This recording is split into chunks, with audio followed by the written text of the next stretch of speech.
Kur'an'ım yayırtar dilni, odur ruhim hem sırdaşım. Bəxit durman alemce, Kur'an okup ötken günüm.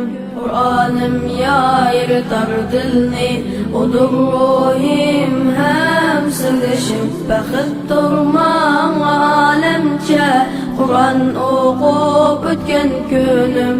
Umağa bir dozuk, şunca illik, şunca rahat.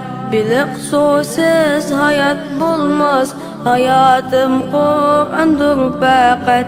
Kur'an dep soqar yüreğim, o siz dil tapmaydı lezzet. Bu izzet hem katta bulaq, onun siz gelmez saadet.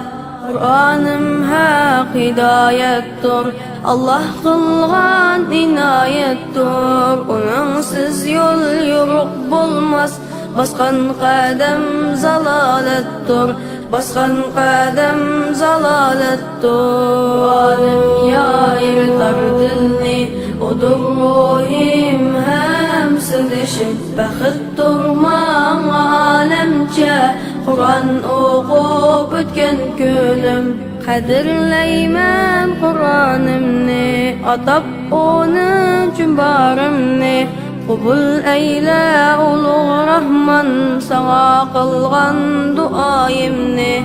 Uçira hayat yolumga, şan tutkan kalmaz zulumga.